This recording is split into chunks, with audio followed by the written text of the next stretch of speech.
Nitrogen metabolism का पहला lecture है।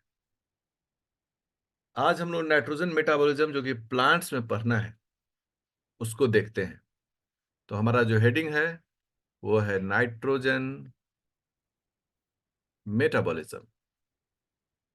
हम्म और इसका कंटेक्स्ट जो है वो कंटेक्स्ट है प्लांट्स। प्लांट्स में हम लोग इसको देखने जा रहे हैं।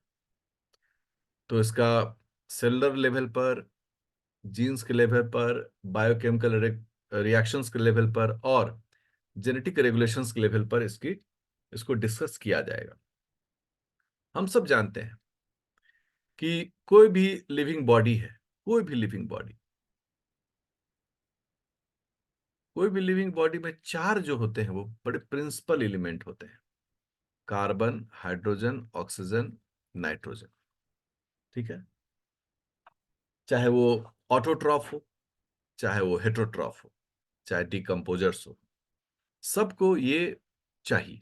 चार मुख्य एलिमेंट, इसके अलावा छोटे छोटे एलिमेंट्स भी होते हैं जो कि मिनरल मेटाबॉलिज्म में उस पर चर्चा करेंगे। कार्बन, हाइड्रोजन और ऑक्सीजन, इसका सोर्स होता है कार्बोहाइड्रेट। ये कार्बोहाइड्रेट से हमें प्राप्त होता है, ग्लूकोज, फ्रुक्टोज, अन्य अन्य। नाइट्रोजन का सोर्स, अगर चूंकि प्लांट का कंटेक्स्ट है तो हम एनिमल को कम टच करेंगे, नाइट्रोजन का कंटेक्स्ट हो तो नाइट्रोजन का एक सोर्स होता है जो हवा में उपस्थित नाइट्रोजन है। ठीक है। That is called free nitrogen. और दूसरा जो सोर्स है that is called bound nitrogen. ठीक है। एक है फ्री नाइट्रोजन, दूसरा है बॉन्ड नाइट्रोजन। बॉन्ड नाइट्रोजन कई रूप में होते हैं, जैसे अमाइनो एसिड, अमाइनो एसिड्स हो गया, न्यूक्लियोटाइड्स हो गया। इन सब में क्या होता है? नाइट्रोजन होता है और ये कंपाउंड के फॉर्म में होते हैं। इनसे भी उपयोग किया जा सकता है। और एक है फ्री नाइट्रोजन। प्लांट की खासियत क्या होती है? वह फ्री नाइट्रोजन को भी अच्छे मात्रा में उपयोग कर सकता है। तो एक हमारा अंडरस्टैंडिंग डेवलप हुआ कि नाइट्रोजन, अच्छा, नाइट्रोजन के बिना जीवन हो नहीं सकता है। अगर इसमें से कोई भी एलिमेंट को माइनस कर दे मतलब जीवन ही खत्म हो जाएगा। इसलिए बहुत महत्वपूर्ण एलिमेंट है। क्योंकि ये जो नाइट्रोजन है उससे प्लांट को क्या क्या मिलता है? Amino acids and proteins. अब इसके बिना तो कुछ होना नहीं है। अमाइनो एसिड्स एंड प्रोटीन्स मिलता है इससे। इस नाइट्रोजन से न्यूक्लियोटाइड्स मिलते हैं। इस नाइट्रोजन से ग्रोथ रेगुलेटर्स मिलता है। ऐसा नहीं कि अकेले नाइट्रोजन ही रहेगा, उसके साथ और भी एलिमेंट रहते हैं, बट नाइट्रोजन का बता रहे हैं काम। इसके अलावा जितने एंजाइम्स हैं ये सभी इसके ही हिस्सेदार हैं। तो आप समझिए कि लगभग लगभग इसके बिना प्लांट क्या, एनिमल या फिर बैक्टीरिया, किसी का भी जीवन हो नहीं सकता है पूरा। तो इसलिए नाइट्रोजन का मेटाबॉलिज्म करना जरूरी है। जहां तक हम लोग की बातें हैं, तो हम लोग तो दाल या फिर नॉन वेज या फिर और भी इस तरह के छोटे छोटे सोर्सेस हैं जिससे हम लोग प्रोटीन को टेकअप करते हैं। तो पहला ये हो गया। अब है कि प्लांट के कंटेक्स्ट में देख रहे हैं तो प्लांट जो है वो नाइट्रोजन के किन किन रूप में वो नाइट्रोजन को पिकअप करता है। तो हम लोग कहते हैं कि 4 ग्रुप्स, 4 ग्रुप्स में होते हैं। 4 groups of the source of nitrogen, source of nitrogen plant में। अब ये 4 ग्रुप में पहला क्या होता है? नाइट्रेट नाइट्रोजन अर्थात नाइट्रेट के फॉर्म में रहे। इस पर डबल टिक लगा रहे हैं, ये सबसे प्रिफर्ड होता है, सबसे माना जाता है कि हाँ इससे हमको मिले। सेकंड होता है ammonia nitrogen. Ammonia nitrogen, ammonia में जो नाइट्रोजन है वो एक स्रोत है। तीसरा जो है ऑर्गेनिक नाइट्रोजन, जिसकी मैंने चर्चा की अमाइनो एसिड्स इन सब में। और चौथा जो है उसे हम लोग बोलते हैं मॉलिक्यूलर नाइट्रोजन, जिसको मैंने क्या कहा? Free nitrogen. मॉलिक्यूलर नाइट्रोजन अर्थात फ्री नाइट्रोजन, तो ये हो गया। ऑर्गेनिक नाइट्रोजन में हो गया, जैसे हम लोग अमाइनो एसिड एंड एक्सेट्रा जो एग्जांपल बताए थे। अमोनिया नाइट्रोजन में हो गया कि अमोनिया उसका सोर्स हो। और नाइट्रेट के रूप में जब बातें होती हैं, दैट इज कॉल्ड NO3-। ये सभी सोर्सेस हैं, जिसमें सबसे प्रिफर्ड सोर्स किसको प्लांट पसंद करता है, वो होता है नाइट्रेट नाइट्रोजन। ये मिल जाए तो बात बन जाए। अब विषय को आगे बढ़ाते हैं। तो हमारे पास जो विषय है वह है कि हम नाइट्रेट नाइट्रोजन को देखें, तो नाइट्रेट हमने हेडिंग दिया। हम अमोनिया नाइट्रोजन को देखें तो हमने अमोनिया भी हेडिंग दे दिया। और हम फ्री नाइट्रोजन को देखें तो हम N2 भी लिख दिया। हमारे पास ये तीन मुख्य स्रोत है, अभी इससे काम हमको करना है। ठीक है। अगर हम लोग की बात हो, एनिमल्स की बात हो, तो एनिमल्स के लिए प्रिफर्ड जो नाइट्रोजन का सोर्स होता है वो क्या होता है, ऑर्गेनिक नाइट्रोजन, क्योंकि बाकी तीनों हम लोग उपयोग नहीं कर सकते हैं। तो ये जो है only for animals, but plant में ये अलोंग विद द फोर। अब बात उठती है नाइट्रेट, अमोनिया एंड नाइट्रोजन की, कि इनका कैसे मेटाबॉलिज्म होगा, कैसे प्लांट इनको टेकअप करेगा, कैसे काम करेगा। बड़ा महत्वपूर्ण विषय है भाई, इसको तो गहराई से पढ़ने और समझने की जरूरत है। हम सब जानते हैं कि किसी भी प्लांट में उसका दो हिस्सा होता है, ठीक है ना। एक हिस्सा जिसको हम लोग जमीन से ऊपर देखते हैं, और एक हिस्सा जो जमीन के नीचे में होता है, एंड दैट इज रूट्स। ऊपर वाले को हम लोग शूट सिस्टम कहते हैं, नीचे वाले को हम लोग बोलते हैं the root system. Root system, इस रूट सिस्टम का काम, अब इतने बड़े प्लांट में तो ये सपोर्ट भी दे रहा है, प्लांट को खड़ा किए हुए है। लेकिन सपोर्ट के अलहदा जो इसका जो सबसे महत्वपूर्ण काम है वो है एब्जॉर्प्शन ऑफ सैप। सैप जिसमें वाटर एंड मिनरल्स होते हैं, ठीक है। तो ये चाहता है कि हम जमीन से भी जो नाइट्रोजन है उसको प्राप्त करें। अब देखते होंगे किसान खेती करते हैं तो यूरिया या दूसरे नाइट्रोजन के जो एनकेपी सब सोर्सेस हैं उसको वो जमीन में डालते हैं। और जैसे अभी दलहन बहुत किसान करेंगे, अभी गेहूं नहीं उपजा के दलहन करेंगे और उसका रूट्स को भी छोड़ देंगे वो। इसके अलावा गोबर भी लोग डालते हैं। ये सब इसलिए कि ताकि धरती में नाइट्रोजन की कमी ना हो, क्योंकि नाइट्रोजन की कमी हो जाएगी तो प्लांट के ग्रोथ पर उसका बुरा असर पड़ेगा। क्योंकि मिनरल्स के रूप में प्लांट नाइट्रोजन को प्रिफर करता है कि हम नाइट्रोजन को लें। बट जमीन के अंदर जब रूट्स के माध्यम से नाइट्रोजन को लिया जाएगा तो वो ना तो गैस के फॉर्म में रहेगा, जो N2 हम लोग कहते हैं, molecule of the nitrogen gas, उस रूप में भी नहीं मिलेगा। तो किस रूप में हायर प्लांट्स चाहते हैं कि नाइट्रोजन को एब्जॉर्ब करें? हम्म, तो जो मोस्ट ऑफ हायर प्लांट्स हैं, मतलब ऑलमोस्ट, है ना, most of higher plants,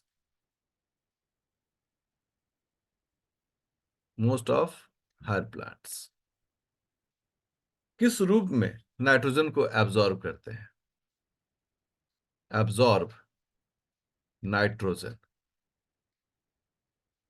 in the form of, किस रूप में? In the form of, that is called nitrate, ठीक है। इस रूप में वो पिकअप करते हैं, ठीक है। अब जब पिकअप करने की बात है तब तो फिर इंपॉर्टेंट चीज है कि भाई ये कैसे होगा, कैसे इसका मेटाबॉलिज्म होगा। तो पहला विषय ये हो गया कि रूट्स जो होते हैं वह जिस रूप में नाइट्रोजन को सबसे ज्यादा पसंद करते हैं एब्जॉर्ब करना, वो होता है नाइट्रेट, ठीक है, नाइट्रेट। ठीक है भाई, नाइट्रेट है तो हम लोग अब समझ गए कि नाइट्रेट है तो इंपॉर्टेंट है। अब ये इसको कैसे हम लोग लेंगे, कैसे प्लांट लेगा और कैसे इसको उपयोग करेगा, क्या क्या इसमें इसकी जरूरतें हैं। तो जब इस विषय पर जब हम लोग बात को आगे बढ़ाते हैं तो याद रखना है कि सिर्फ इमरजेंसी में ही प्लांट अमोनियम लेता है। इसको एक नोट पॉइंट करना है, under emergency circumstances stances plants may take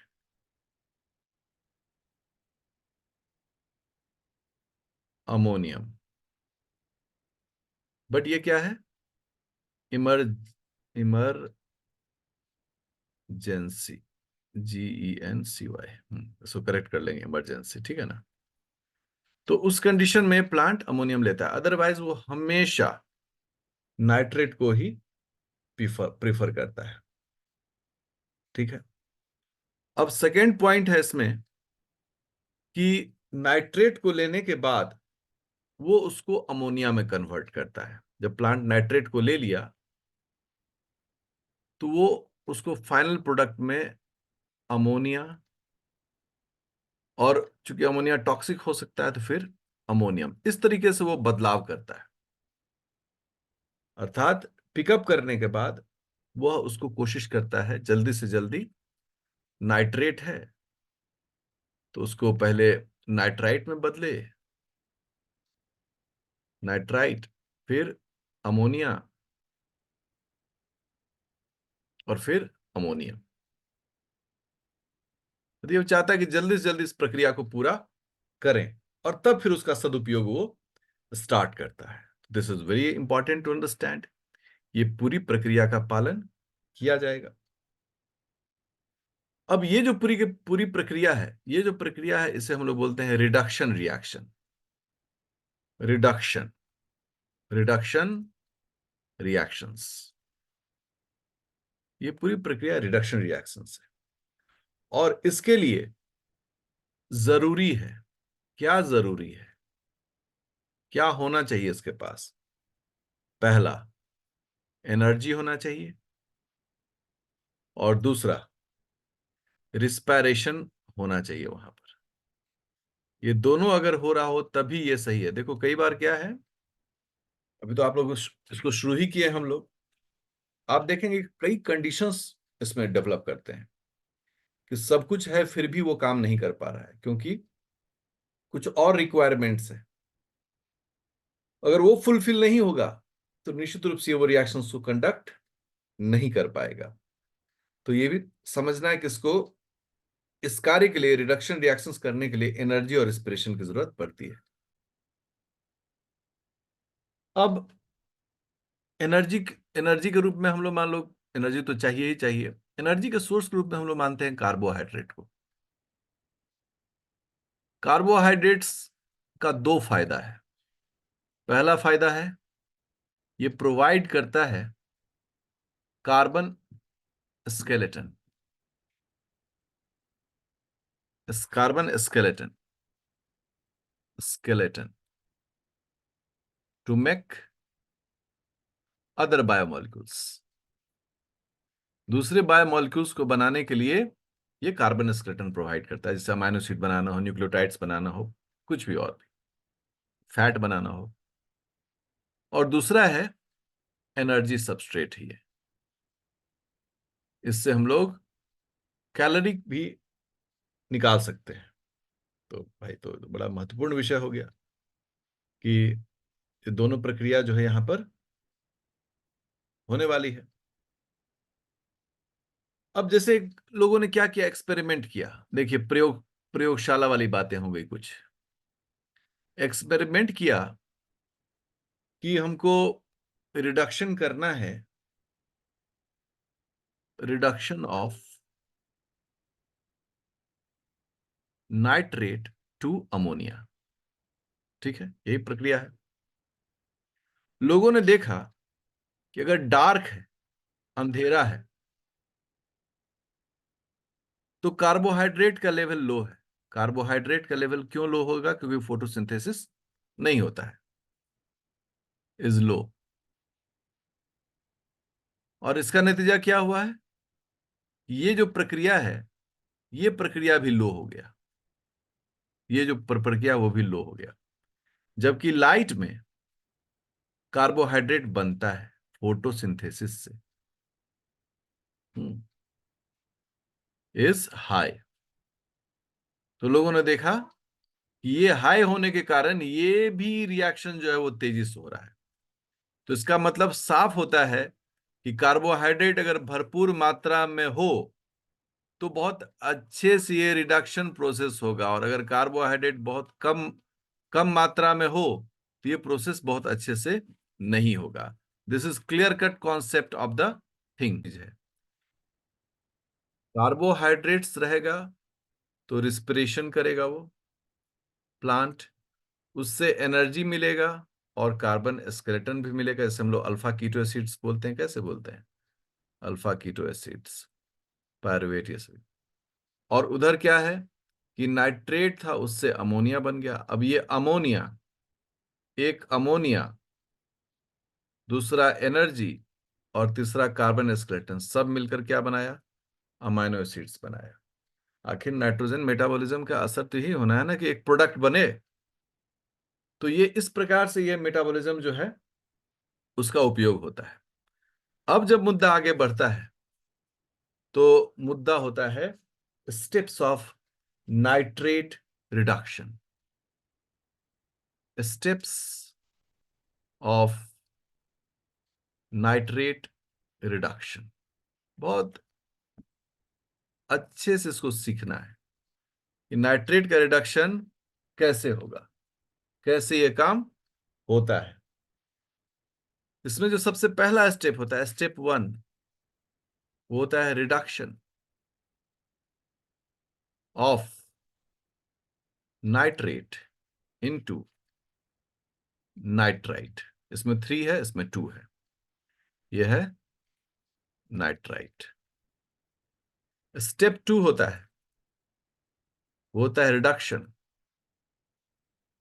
of nitrite into ammonia. ये स्टेप 2 हो गया। ये 2 स्टेप्स हैं, और ये दोनों स्टेप्स खुद ब खुद नहीं होंगे। इनको, इस काम को संपन्न करने के लिए एंजाइम चाहिए, पहला एंजाइम 1। दूसरा कंडीशंस चाहिए, मतलब सिर्फ एंजाइम रहने से ही नहीं काम होगा। स्टेप 2 को भी होने के लिए क्या चाहिए? एंजाइम चाहिए, एंजाइम 2, और कंडीशन सप्लाइड। सिर्फ एंजाइम से ही काम नहीं होगा, कंडीशंस भी सपोर्ट करने चाहिए। तो ये जो दो अब प्रक्रिया है, ये दोनों प्रक्रिया दो चीजों पर डिपेंडेंट है, एंजाइम पर और कंडीशंस पर। नेक्स्ट टॉप, इससे आगे की टॉपिक अगले लेक्चर में।